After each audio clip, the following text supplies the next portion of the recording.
प्रेम नगर नाम के एक सुंदर से गांव में कैलाश नाम के एक व्यक्ति की मोमोज की रेहड़ी थी। गांव के लोग कैलाश के मोमोज उंगलियां चाट चाट कर खाते थे। अरे आओ आओ भाई आओ, कैलाश के गर्मा गर्म मोमोज खाओ। एक बार खाओगे तो खाते रह जाओगे। आओ भैया आओ।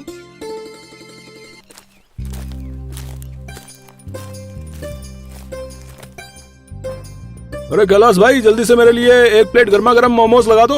और हाँ, मेरी फेवरेट लाल चटनी देना मत भूलना, ठीक है? अरे हाँ भाई, क्यों नहीं। अरे लाल चटनी का क्या, हम तो तुमको हरी पीली नीली सभी प्रकार की चटनी खिलाए देंगे। हाँ। फिर कैलाश उस व्यक्ति को एक प्लेट मोमोज दे देता है और वो व्यक्ति बड़े ही चाव से मोमोज खाने लगता है। वाह वाह कैलाश भाई, तुम्हारे मोमोज का तो जवाब ही नहीं है। तुम्हारे मोमोज खाकर तो ऐसा लगता है जैसे मैं किसी और ही दुनिया में चला गया हूँ भैया। आहा। अरे भाई, ये तो आप सभी का प्यार और बड़प्पन है, वरना इस बाजार में और भी लोग मोमोज बनाते हैं।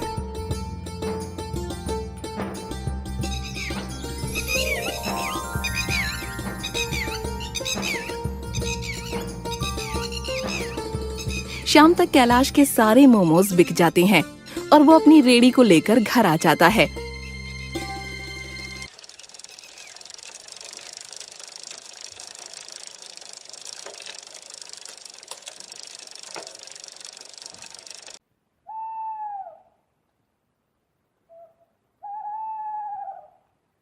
अरे रमा, ये सुरेश कहाँ गया? कहीं नजर नहीं आ रहा है। कैलाश इतना कह ही रहा होता है कि तभी वहाँ सुरेश आ जाता है। लो, शैतान का नाम लिया और शैतान हाजिर। क्यों रे सुरेश, कहाँ था तू इतनी देर से? ये कोई टाइम है घर आने का? अरे मेरी प्यारी माँ, मेरी इतनी चिंता काहे करती हो? अब मैं कोई छोटा बच्चा थोड़ी हूँ जो तुमसे पूछकर घर से बाहर जाऊँ और तुम्हारे कहने पर घर के अंदर आऊँ। सुरेश, ये कोई तरीका है अपनी माँ से बात करने का? रमा, ये सब तुम्हारा ही किया धरा है। अगर तुम इसे सर पर न चढ़ाती तो आज ये ऐसा ना होता। पिताजी, मेरे सभी दोस्तों के पास बाइक है, मुझे भी एक नई बाइक ला कर दो, नहीं तो मैं घर छोड़कर चला जाऊंगा। अरे पिछले महीने ही तो तुझे मोबाइल दिलाया था और अब तुझे बाइक चाहिए? दिन भर बस अपने आवारा दोस्तों के साथ घूमता रहता है। अरे कभी मेरे साथ मेरे काम में हाथ भी बटा लिया कर। क्या मैं उस फुटपाथ पर मोमोज बेचूं? ऐसा मैं हरगिज नहीं करूंगा। और हाँ पिताजी, अगर आप मुझे बाइक नहीं दिलाएंगे ना तो मैं घर छोड़कर चला जाऊंगा। हाँ, निकल जा मेरे घर से। और हाँ, दोबारा इस घर में कदम मत रखना, नहीं तो तुझे पंखे से लटका कर मारूंगा। कैलाश की ये बात सुनकर सुरेश गुस्से में घर से निकल जाता है।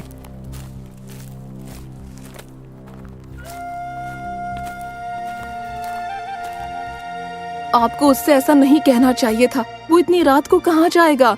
जब रात को फुटपाथ पर सोएगा ना, तब खुद ब खुद अक्ल ठिकाने आ जाएगी। रमा, मैं उसकी रग रग से वाकिफ हूँ, तुम बिल्कुल भी चिंता मत करो। वो नालायक जल्द ही घर आ जाएगा। इतनी रात को मैं कहाँ जाऊंगा? अगर कहीं मुझे किसी भूत ने पकड़ लिया तो मेरी तो पैंट ही गीली हो जाएगी। सुरेश रास्ते से जा ही रहा होता है कि तभी एक काले रंग का कुत्ता उसके पीछे पड़ जाता है।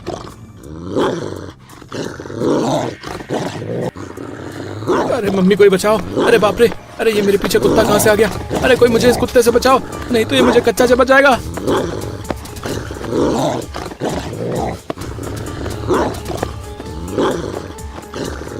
फिर भागते भागते सुरेश एक बहुत बड़े गड्ढे में गिर जाता है। अरे यार, अब मैं ये कौन सी नई मुसीबत में फंस गया। अब मुझे इस गड्ढे से कौन निकालेगा? लगता है आज सारी मुसीबत मुझ पर ही आ पड़ी है। फिर सुरेश जोर जोर से मदद की पुकार लगाने लगता है।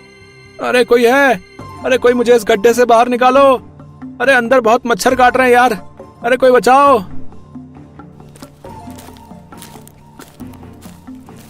अरे ये आवाज कैसे आ रही है यार? ये कहीं मेरे कान तो नहीं बज रहे? अरे नहीं नहीं, यहाँ तो कोई है, मुझे पता लगाना होगा।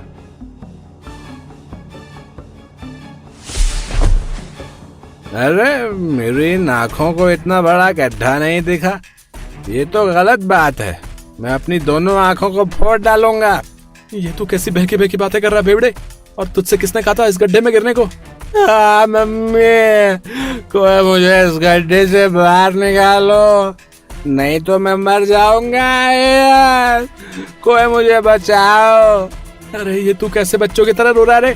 अरे चुप हो जा मेरे बाप, हमें कोई ना कोई यहाँ से निकाल लेगा। अरे कोई हमें इस गड्ढे से बाहर निकालो, कोई है?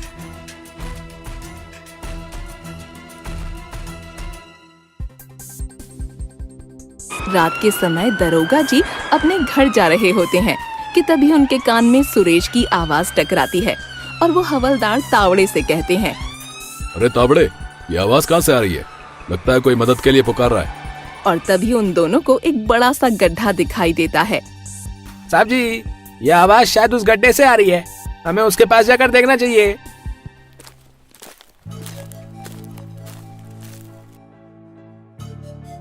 अरे दरोगा जी, अच्छा हुआ कि आप यहाँ पर आ गए। कृपा करके हमें इस गड्ढे से बाहर निकालिए। फिर दरोगा उन दोनों को गड्ढे से बाहर निकालता है। तुम दोनों इतनी रात को यहाँ क्या कर रहे थे और तुम इस गड्ढे में कैसे गिर गए? फिर सुरेश ने दरोगा जी को गड्ढे वाली सारी बात बताई। अच्छा तो ये बात है। सुरेश, अब तुम अपने घर जाओ। दरोगा जी, मुझे भी अपने घर जाना है। क्या आप मुझे अपने घर पर छोड़ देंगे? आपकी बड़ी मेहरबानी होगी। मैं तुझे घर नहीं, सीधे थाने ले जाऊंगा। इतनी रात को शराब पीता है? तेरी मरम्मत तो अब थाने में ही होगी बच्चू, चल। फिर दरोगा उस बेवड़े को पकड़कर थाने ले जाता है। अब इससे पहले कि कोई और मुसीबत आ जाए, मुझे अपने घर चलना चाहिए।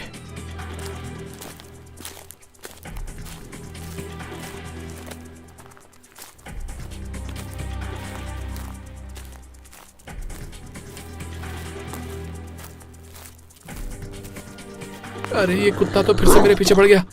अरे भागो, अरे कोई बचाओ मुझे इस कुत्ते से।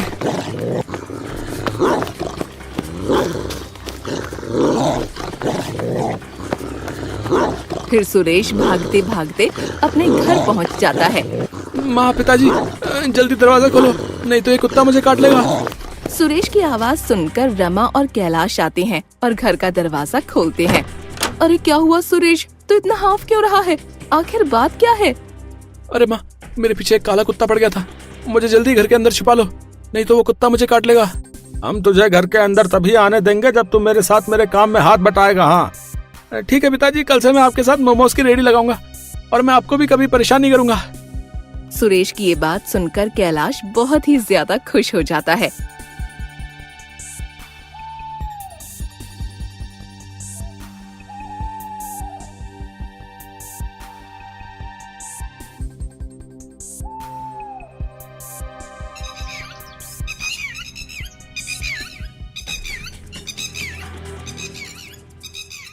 अरे आओ आओ गांववासियों, आओ जल्दी हमारी रेडी के पास आओ, गर्मा गर्म स्वादिष्ट मोमोज खाओ। कुछ ही देर में उनकी रेडी के पास लोगों की भीड़ लग जाती है। अरे भाई, मेरे लिए एक प्लेट मोमोज लगा दो। भाई, मेरे लिए 50 रुपए के मोमोज पैक कर दो। अगर आज मोमोज नहीं ले गया तो मेरी बीवी मुझे बहुत मारेगी। अरे भाई रुको रुको, थोड़ा सब्र करो, सभी लोगों को मोमोज मिलेगा। कैलाश की रेडी के कुछ दूर प्रीतम नाम के व्यक्ति की मोमोज की रेडी थी। वो कैलाश से बहुत ज्यादा चिढ़ा करता था। प्रीतम गांव के मुखिया का आदमी था। पता नहीं ये कैलाश अपने मोमोज में क्या डालता है।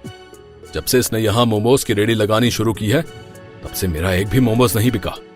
मुझे इसके बारे में मुखिया जी को बताना होगा, नहीं तो हमारा धंधा ठप हो जाएगा। फिर प्रीतम मुखिया के घर कैलाश की शिकायत लेकर पहुँचता है। अरे क्या हुआ प्रीतम, तो इतना परेशान क्यों लग रहा है? आखिर बात क्या है? और तूने आज मोमोज की रेडी नहीं लगाई? अरे परेशानी की ही तो बात है मुखिया जी। जब से उस कैलाश ने बाजार में मोमोज की रेडी लगानी शुरू की है, तब से हमारा एक भी मोमोज नहीं बिका।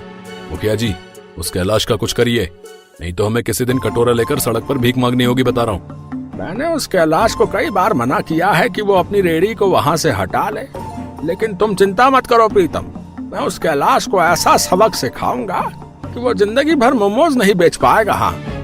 अरे बेटा सुरेश, मोमोज बनाने के लिए सब्जियां खत्म हो गई हैं, तू जाकर सब्जियां ले आ, तब तक मैं अपनी रेडी को संभालता हूँ। ठीक है पिताजी, मैं अभी सब्जियां लेकर आता हूँ। फिर सुरेश सब्जियां लेने चला जाता है और तभी वहाँ मुखिया अपने कुछ आदमियों के साथ आ जाता है। क्यों रे कैलाश, है? मैंने तुझे कितनी बार मना किया है कि तू अपनी रेडी यहाँ से हटा ले, लेकिन तेरी समझ में कोई बात आती कहाँ है? देखिए मुखिया जी, आप इस गांव के मुखिया हैं, इसलिए मैं आपका सम्मान करता हूँ, लेकिन एक बात मैं आपको बता दूं, मैं अपनी रेडी यहाँ से नहीं हटाऊंगा। लगता है तू वैसे नहीं मानेगा, तेरी मरम्मत करनी ही होगी। अरे खड़े क्या हो, मारो इस कैलाश के बच्चे को और इसकी दोनों टांगे तोड़ दो। अरे कोई मुझे बचाओ, मुखिया जी मुझे छोड़ दो, मैंने आपका क्या बिगाड़ा है, कृपा करके मुझे छोड़ दो। अरे बहुत तेज दर्द हो रहा है। इससे पहले कि यहाँ कोई आ जाए हमें यहाँ से जल्दी ही निकलना होगा, नहीं तो आफत हो जाएगी। इतना कहकर मुखिया और उसके दोनों आदमी वहाँ से 9-2-11 हो जाते हैं। अरे पिताजी, आपको क्या हुआ? आप ऐसे जमीन पर क्यों पड़े हो? और आपकी ये हालत किसने की? बेटा, मुखिया के आदमियों ने मुझे बहुत मारा और कहा है कि अब से हम यहाँ अपनी रेहड़ी को नहीं लगा सकते। पिताजी, मैं उस मुखिया को नहीं छोड़ूंगा, लेकिन सबसे पहले मुझे आपको अस्पताल ले जाना होगा। फिर सुरेश अपने पिताजी को अस्पताल ले जाता है।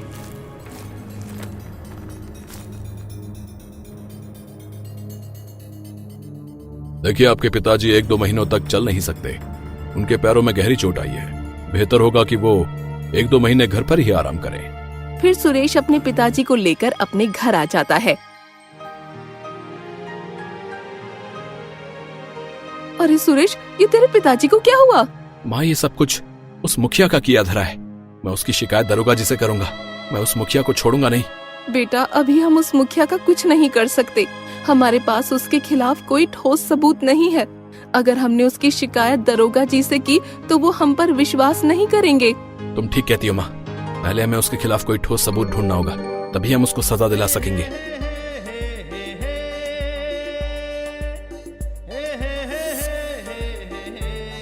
देखा प्रीतम, मैंने उस कैलाश का ऐसा हाल किया कि मोमोज बेचना तो छोड़ो, वो मोमोज खा भी नहीं पाएगा। मान गए मुखिया जी आपको।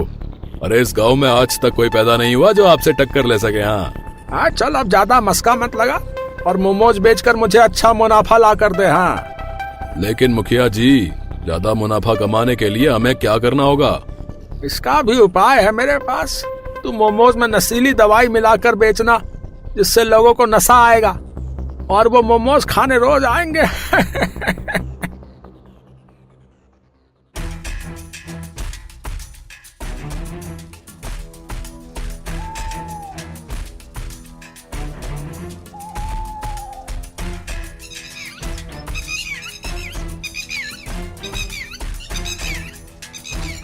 अगले दिन प्रीतम मोमोज की रेड़ी लेकर बीच बाजार में पहुंचता है और आवाज लगाते हुए कहता है, अरे आओ आओ भाई, स्वादिष्ट स्वादिष्ट मोमोज खाओ।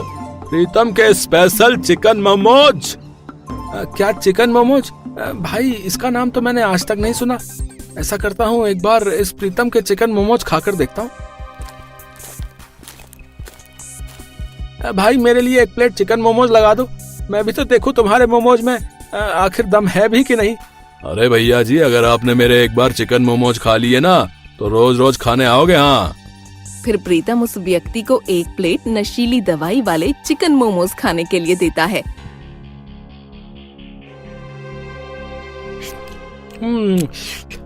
अरे वाह भाई, तुम्हारे मोमोज तो बहुत ही स्वादिष्ट हैं। ए भाई, उनको खाकर तो मजा ही आ गया भाई। उस व्यक्ति की ये बात सुनकर आसपास के सभी लोग भी प्रीतम की दुकान पर मोमोज खाने आने लगते हैं।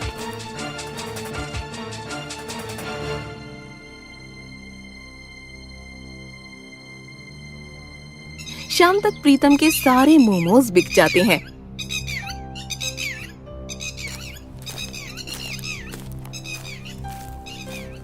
ये लीजिए मुखिया जी, आज की कमाई।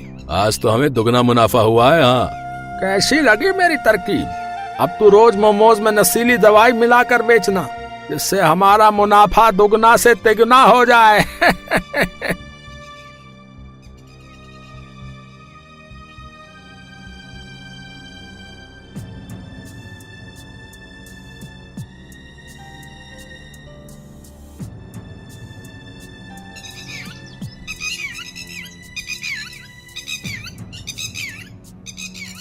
ऐसे ही कुछ दिन बीत जाते हैं।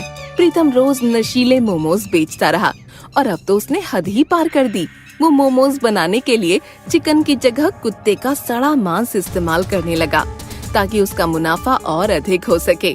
फिर एक दिन, मेरे पेट में बहुत तेज दर्द हो रहा है। अरे कोई बचाओ, मैं और दर्द सहन नहीं कर सकता। अरे क्या हुआ तुम्हें भैया?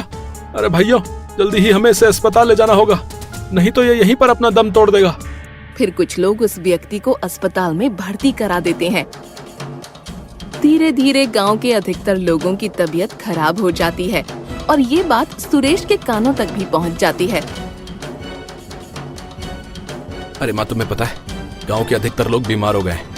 हाँ बेटा, सुना तो मैंने भी है। पता नहीं इस कलयुग में आखिर कब क्या हो जाए। अगर गांव के सभी लोग बीमार हैं तो फिर हमें कुछ क्यों नहीं हुआ? इसके पीछे जरूर कोई ना कोई गड़बड़ है, मुझे पता लगाना ही होगा। फिर सुरेश बीमार व्यक्तियों की जानकारी लेने गांव के अस्पताल में पहुंच जाता है।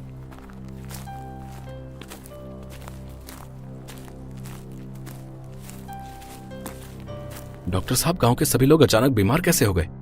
आप मुझे बता सकते हैं कि आखिर माजरा क्या है? देखिए, गांव के सभी लोगों को फूड पॉइजनिंग हुई है। जरूर गांव वालों ने कुछ उल्टा सीधा खाया है जिससे उनकी तबीयत खराब हो गई। फिर सुरेश कुछ देर सोचता है और तब डॉक्टर से कहता है, गांव के अधिकतर लोग प्रीतम के पास मोमोज खाने जाया करते थे। कहीं इसके पीछे उस प्रीतम का हाथ तो नहीं? मुझे जल्दी पता लगाना होगा।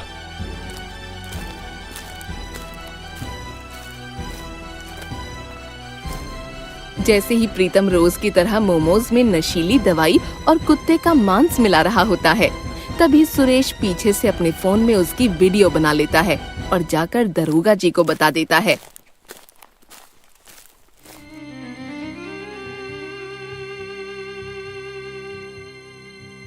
दरोगा जी, जल्दी मेरे साथ चलिए।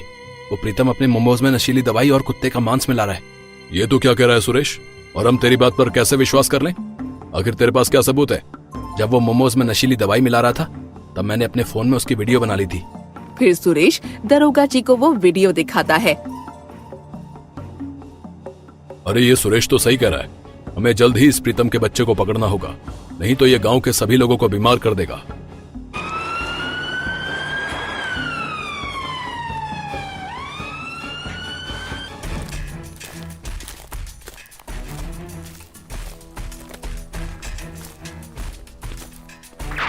अरे भागता कहाँ है? रुक प्रीतम, आज मैं तुझे नहीं छोड़ूंगा।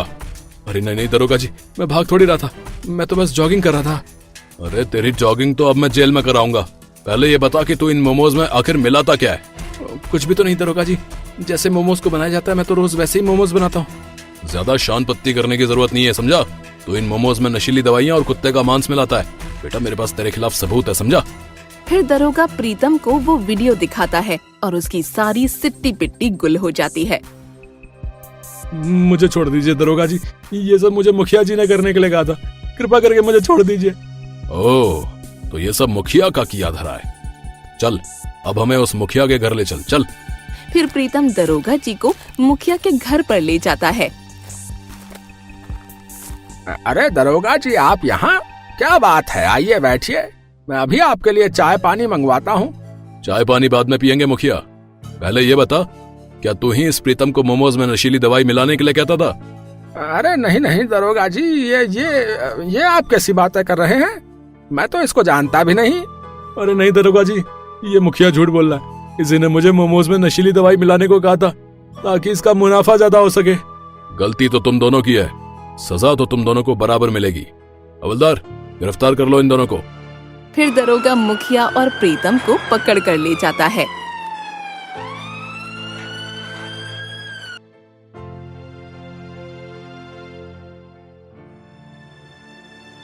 अरे माँ, लोगों के बीमार होने के पीछे उस मुखिया का ही हाथ था।